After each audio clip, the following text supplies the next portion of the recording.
Hey, welcome back to Spellbound. I'm BEEJ, and this is like the fourth summer-themed TBR that I've made, right? So I have so far done a sunny summer TBR, which is like mostly light and fluffy romances, coming of age, heartwarming shit. Pirate, swashbuckling summer adventures on the high seas, more violent, more moody. And then like some very romantic, emotional mermaid stories to like really dive into this summer, right? But I know that there's a specific demographic I'm missing here, right? And that's the SUMMERWEEN girlies. That's the girlies who are like, I don't give a shit about the pool, the beach, romance. I don't want an adventure. I don't want any of that. I want Halloween actually, but I want it in the summer. I want to start getting ready for spooky season now. And you know what? I got you.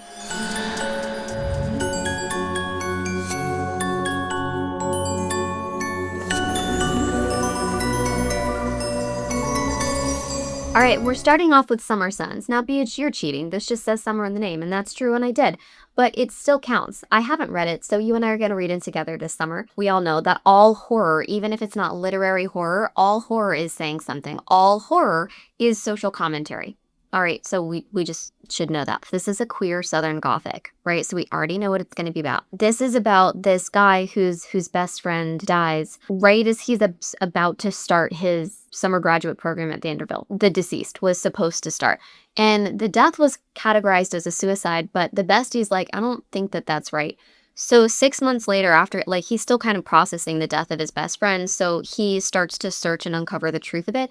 And as he does, he's discovering, like, more about his friend's family history and a little bit more of the people that his friend was around right before his apparent suicide. And he's just, like, kind of learning his best friend and his best friend's interior world a little bit more as he uncovers his death. So there's going to be a lot of queer representation here. There's going to be a lot of that thematically represented, but I haven't read it myself, so I can't speak to that yet.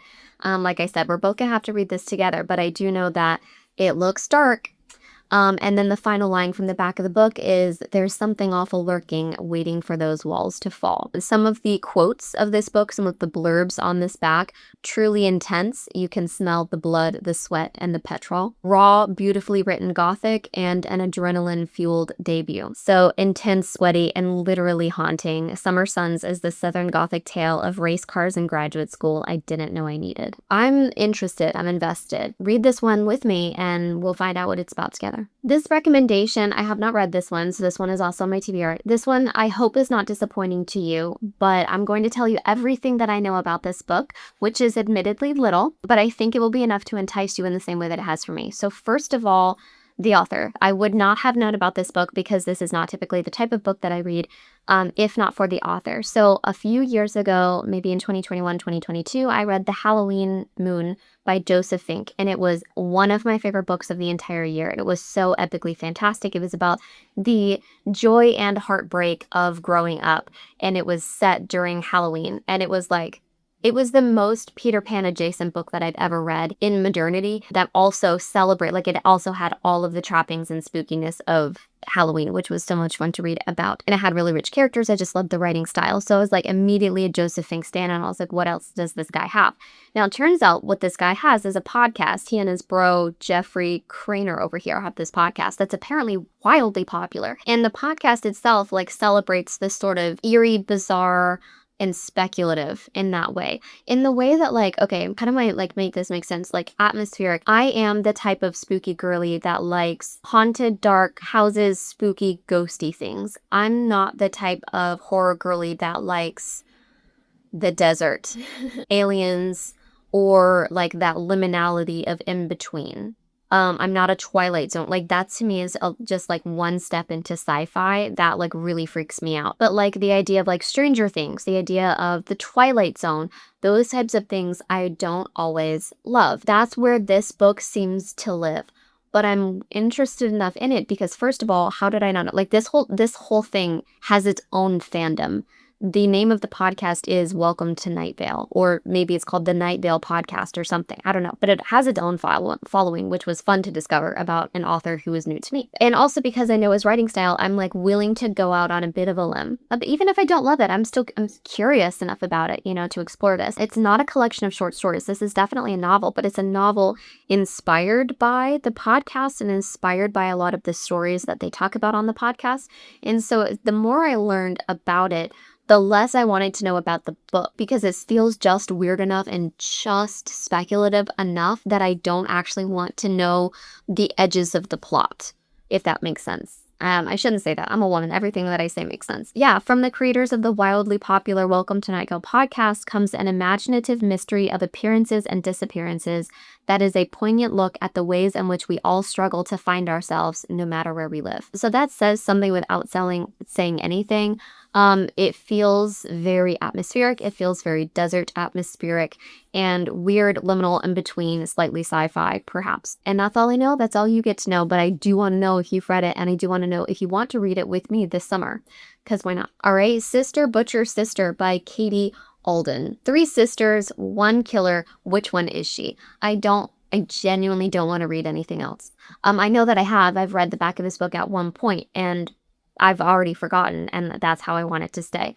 That's enough for me. That's enough to make me want to read this book. I literally don't care. I don't care anything else about it at this point. I want to know which sister's the killer, and I want to know, do they know which sister's the killer? You know, like, I bet, like, I bet the killer the 2 sisters that aren't the killers know that they aren't the killers, but do they know which one is? I don't know. Maybe the back of the book would tell me that, but I don't want to know, right? Like, this is enough.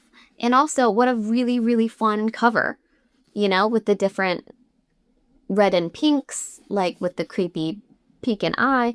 I don't know. Regular, degular, slasher, thriller, let's go. I genuinely love Grady Hendrix, okay? I have loved everything that I've read by him, all 2 books, but I also know deep in my soul that I will love everything that this man writes, okay? It just works. I think that we would also be friends in real life. I think that we have similar life experiences, this guy, because the stuff that he's writing about is stuff that I would write about. And so, especially this one. And this is, in fact, on one of my, like, top 10 reads to books this year.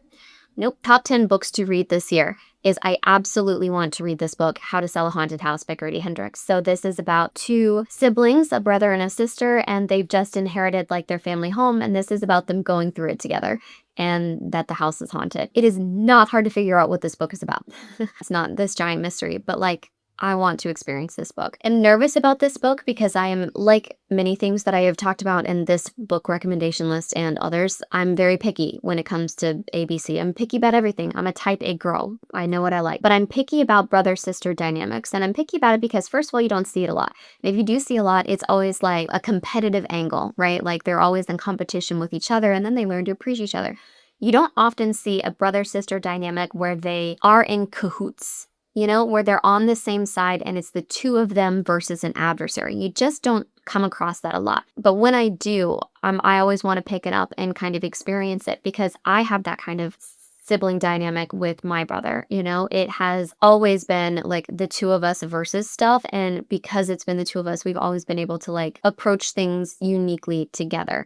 And so I like that. But then also adding another layer of, like, how I see myself in this book is that the home is in Charleston, which was a place where we lived growing up, and one that specifically I choose to claim as my hometown, like, because of the fact that that's what I claim. This feels like extra special and extra personal to me. So we're just gonna do it. We're gonna read this. I have to read it by the end of the year, and so do you want to read this with me? And if not, why? That was aggressive, sorry. But also, have you read this before? Okay, do you have opinions? I'm like, when I talk about a book that I really like, I, like, lean forward a lot. I'm, like, so close to the camera. I'm like this, right? Okay, I can just, like, literally take a step back and just read this book with me. The Changeling by Victor Laval. I have had this on my shelves for, like, 6 years at this point. I'd had this so long that they've had time to make, like, a fucking movie or TV show adaptation to this book. Okay, it's a long ass time. I know that I'm gonna like it. Every time that I pick it up though, it just never feels like the right time. And also I need to like get used to this author's writing style. So this book is about this guy who's now a parent, but when he was a baby, he was abandoned by his parents. And so now that Apollo is a father, he and his wife like are settling in, and I think that there's a little bit of like, it says exhaustion, but there might be some like postpartum depression at play for one or both of them. And then at some point, like, I think the dad starts to think that his baby might be a changeling and that, like, literally his baby was taken into Fae. Like, and what does that mean? I think that this book is going to be about more of like a marriage dynamic and maybe like abandonment issues, kind of like what the entire first season of Once Upon a Time was really about. I think that might be at play with this book, like this guy working through his trauma. But I'm obviously interested in that. This feels very like not even atmospheric. This just feels really spooky and tense, you know? So this feels like a tense type of scary book, but it's definitely a book. Definitely book. It's definitely a book. This is definitely a horror book. I'm 90% sure that this is a horror book, and if it's not a horror, it's a thriller. I want to read this at this point because at the very least, I want to see the show or the movie or whatever adaptation has been made about it. I've looked at this like that was going to tell me. This isn't. It just says it's a notable book from the New York Times. We have to move on. Next is The Summer She Went Missing by Chelsea either Icasso or Ichasso. This looks like kind of I was going to say like a classic thriller, but like a modern classic thriller, which is to say a girl goes missing and something terrible probably happens to her. I don't usually read a lot of those books because I'm pretty tired of violence against women for no reason. Sorry. When the fuck is there ever a reason? But I meant in this context wasn't just like gratuitous, like fucking Beautiful Girls when she was missing or like whatever by Lisa Jewell. You know, I'm over those. It's just gratuitous violence against women. I don't think this one is much more of not quite true crime, but it feels like more of a mystery and that like these two besties, they go to Clearwater Ridge and her best friend doesn't come home one night and it's weird and then the summer ends. And so then the next year she goes back and she starts to kind of like with the corkboard and the red string kind of piece together where her best friend went, and she uncovers what might be like a much larger plot. Now, I say that having what I just said a minute ago. Something about this book caught my attention. Okay, and I don't know what that is. At this moment, I don't know what it is that hooked me or why I might have been interested, other than maybe the possibility that she saves her friend a year later. I don't know. I don't know if that's what's going to happen. I hope that there's like a deeper, richer story thing happening here, and it isn't just like, nope, her friend went missing and then she finds her body at the end of the book. Bummer. Like, that would... Why? But that's how I feel just because I'm not like a true crime girly. So maybe there's like merit to that in the journey of that. I don't see it, but what an endorsement. Some of these videos, it's like I'm actively trying to convince you not to read them.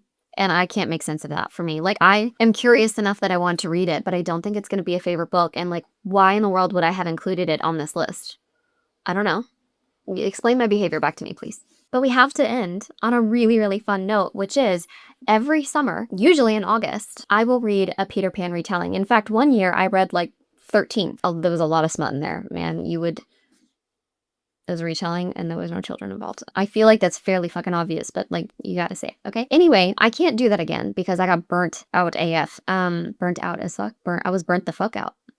I should stop swearing. The Child Thief by Brom. Okay, we all know Brom. We all love Brom. Brom wrote Slewfoot. Slewfoot is perfection. I'm hoping that this is written similarly, even though this was actually written way before. I love how Brom writes, which is like you kind of just have to digest the whole book at once. It's not really written to be put down, and you can kind of tell and feel that by the dimensions and the ways that he writes what feels like storybooks. You know, that's part of the writing style, is it feels like a storybook. And so I'm hoping that that is the case for this. So this is Brom's take on Peter Pan. And I'm fucking here for it, man. I am here for it. I love a dark Peter Pan retelling because you don't actually have to change the story a whole lot to be a dark retelling. Peter Pan is not a hero. I know that he was a child, that's kind of the point, but he's not a good guy. He's not even entirely a bad guy. That's the point. He is Fae. He is neither. He is the trickster spirit. He is the in-between, but what he isn't is a human, and he isn't a man, and he isn't even a real boy. So we're ending on The Child Thief by Brom. I'm absolutely going to be reading this probably in August, and I would love it if you would read it with me because I would love to talk about this book. I will be talking about this book at literally anyone who will listen, and that includes maybe you on a future video. But like, sorry in advance to everyone who's going to be around me after I read this in August because I know I'm going to be talking about it. So read it with me and let's talk about it together. So that's it from me. That's a wrap up of I think seven. I think I did 7 books for your spooky SUMMERWEEN TBR. I don't believe in reading fall books or pumpkin books in summer. I'm just like too connected to the seasons to be able to do that. You gotta honor the time period. So I tried to pick like summer books that felt like summer slashers or summer, thrillers that would be really fun to pick up for like, that would still satisfy the spooky vibes, but, wouldn't ruin the season. I would love to know what books you're reading. I would love to know what books you're interested in reading. If you have any, like, Summerween plans. I know that there's, like, actual content creators who take the whole Summerween thing very seriously, and they do, like, readathons and, like, merch and, like, all kinds of stuff, and I love that for you guys. I love seeing them and watching them, honestly. So, like, what books are you reading for that, Like, let me know. Like, talk at me about those books. And as always, take care, drink your water, you dehydrated bitch, fight fascism every chance you get, and happy reading.